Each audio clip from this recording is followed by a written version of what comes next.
If you clicked on this video, it's because you want to know all the tea and honest truth about how to go about hiring your first employee or team member so that you can grow your food or event business. You probably are in a place right now where your business is growing and you probably are finding yourself stretched so thin and you're like, I need to get somebody to help me because I need to get these things done and I can't do it all on my own. We all get to that place at some point within our entrepreneurial journey, especially right now as we're entering into our busy season. So in this video, I'm going to give you some honest truths to be able to help you with being able to hire your first person to help you on your team. We're not just talking about someone helping you at events, we're talking about the people that's going to help you with growing your business and taking it to the next level. So by the end of this video, you're going to have a solid understanding about some things you need to consider before you hire your first employee and some great tips to being able to feel more confident throughout the process. So let's get into it. This is Jessie with Green Eyed Ambition. I am a corporate event planner and business coach specifically for those of you that are in the food and event industry. On this channel, I love to talk about everything business oriented with a little bit of sprinkle of my minimalist and digital nomad journey. But today we're going to be talking to you all about hiring your first employee. I just want to congratulate you on taking the first step of just inquiring about how to start this process. I find that at times entrepreneurs want to brag about they're doing everything all on their own, but until you shift in a mindset standpoint about the importance of having people helping you, then it's going to be totally limiting your capacity.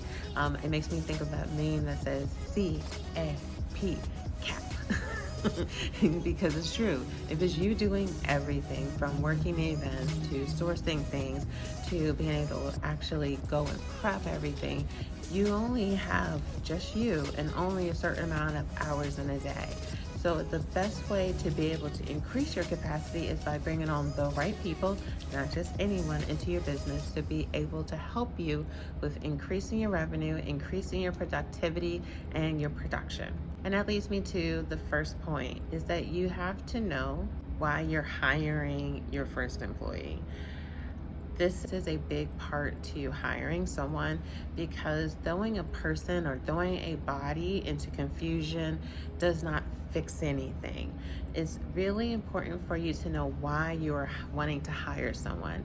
Is this going to be someone that's going to just be helping from admin standpoint? Are they going to be doing marketing? Are they going to do editing? Are they going to do the shopping? Whatever you're needing someone to do, you have to have clarity on this, because if you don't, people often feel frustrated because they go into hiring someone because they think that throwing a body into the mix of the confusion, that magically things are supposed to get fixed.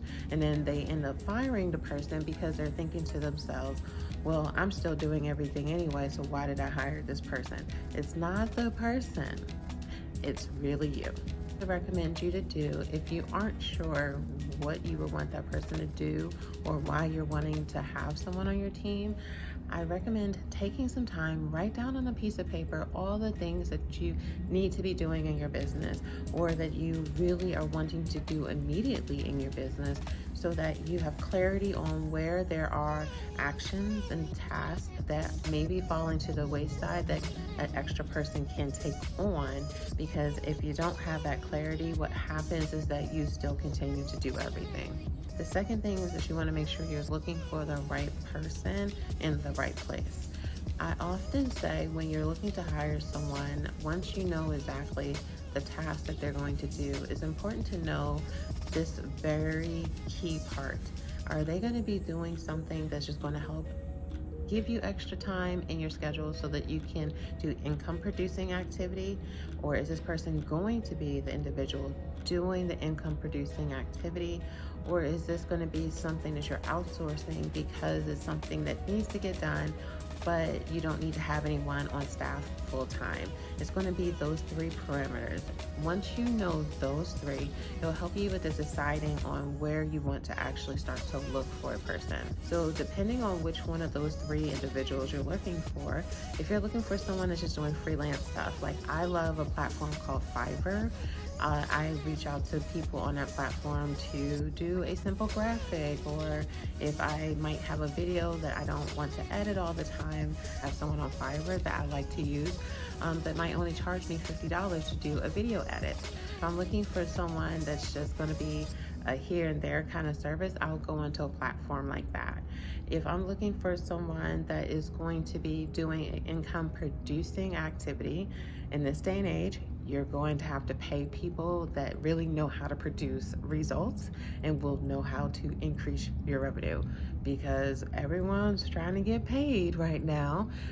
So if you're only wanting to pay someone that does an income producing activity here in the United States, you better believe you're going to be paying anywhere between $20 to $30+ an hour and if it is going to be someone that's going to charge a lower price, it's because they may not be solid at that type of activity yet, and they're going to want to learn along the way. So it won't necessarily always free up extra time for you, because you're still going to have to manage that person until they are able to start producing the kind of result you're needing. I like to use a platform called Upwork. It's a great platform so that you can find people international and stateside, so that they can help you do something for 5 hours a week so that you have more time to do the things that can produce more income into your business. The third part is to review the cover letters and resumes. Within that, of course, when you're looking for the person that you want to hire, you want to be clear on the job descriptions, how much you're going to pay them, where you can find what you're expecting. You want to be able to be clear about all of that information. So once you put that job posting out there, now you're going to start getting resumes and reviews, unless you're using a platform like Fiverr. So now that you're going to get these resumes, you want to be clear about what type of qualities you're looking for. You want to see what examples they can give, what references they can give. And if you're looking for someone that's going to be helping you with admin task, and they send you a resume and it has a lot of errors and grammatical or spelling, something of that nature, that may be a real big red flag that's not the person you want to hire to help do your business admin work. So you just want to make sure that you're paying attention to those little details when you're reviewing those resumes, because if you're going to still have to reread every email, if you're looking for someone to do websites or looking for someone to write blog posts, whatever you're needing them to do, you want to make sure that they have those traits, because if not, that's when more errors occur. The fourth part is now interviewing your candidates. I like to narrow down my top picks down to 5 ideal clients, and then what I do is do a preliminary Zoom conference call. I learn a lot about that person just from those calls. For example, I've had it where people say that they're timely and they're professional, but then they forget about our meeting, or they get on the meeting late and it's a Zoom meeting. Like, there's no reason why you should be missing a meeting. There's no reason why you shouldn't be communicating with me that something did occur, if something did. Those are things that could be deal breakers for me. So even though I might set up 5 or 6 appointments to interview someone, I pay attention to all the little small details right when we're doing the interviewing process, because it helps me with narrowing it down to the person that I want to work with. You, again, will learn so much from an interview. Please don't put yourself in a position that you are ignoring those because you're desperate to hire someone, because those types of mistakes in hiring can be costly. It can cost you time, it can cost you your brand integrity, because if you get someone that's not professional now answering your calls, screening things, sending out emails, that's a reflection of you. Even though that's that person making those decisions, you're still the one that hired the person. I think that that's important for us to remember as business owners. We are the people that make the decision. So regardless if it was you that made the mistake or someone that you hired, it still is a reflection on your choice of hiring that person. All right, so once you have found the person that you want to hire, the next step is then you want to bring this person on and train them. This is why you do not want to wait until you're desperate for hiring someone, because what happens in most cases is that we throw people in the fire and hope that they make it through. You don't like when people do that to you, so don't do that to anyone else. I have been guilty of it, and I still fall short on this on occasion, especially when I have situations where maybe my original vendor got sick or something happened and I had to scramble to find someone to fill in. I haven't always had the opportunity to onboard them, go through all the policies, from the late arrivals to communication, any of those things. But then also I don't always have the opportunity in those situations to really walk them through, help them understand more about our culture and how them being a part of what we're doing, how that really helps us with moving forward as a team and a unit. You don't want to just throw someone in, because this is where, again, that leads to that frustration, because we're expecting people to know how we run our business. You want to make sure you're taking someone through, training them, not telling them once. You want to make sure there's stuff that's written out. You want to make sure that there's possibly some videos or something like that that could help them go to it as a resource. I don't blame the new person because you didn't set them up powerfully. Final step is that now you want to make sure that you set clear expectations and have the time and take the time to be able to make sure that they understand those expectations through proper communication. Those expectations can be also in the form of goals.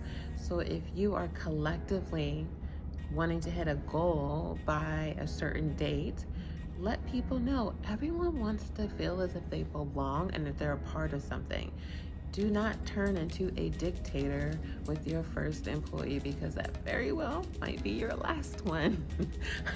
Because people love to feel like they matter and that they're feeling heard. So this is what is important about hiring someone, is you creating a culture and environment where you're learning together. Possibly, if this is something new to you, be honest about it. Let the person know, like, this is something I'm learning, but these are the things that I'm really wanting for us to do together. Use words like us, we, not me, you kind of words, because that helps with bringing ownership. And when people feel like they have an ownership in something, then they are going to be more inclined to show up powerfully. So I hope that those tips are helpful for you. Hiring someone does not cost you a lot of money. In reality, if you hire the right person, it will allow you to make more money. I think that it's super important for you to have your first person to be someone that's going to help increase your capacity to do the things that can increase the revenue.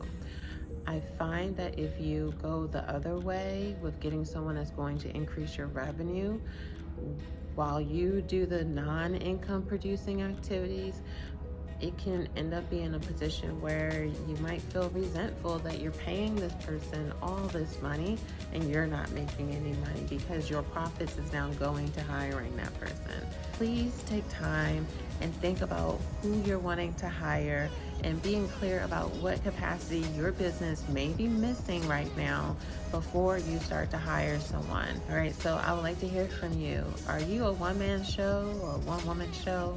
Or you already have team members that are helping you? Let's start up the conversation to talk about this further, because I thought that this video can be a great segue to talk about hiring people and who to outsource and what to outsource. All right, that's it for today. Peace.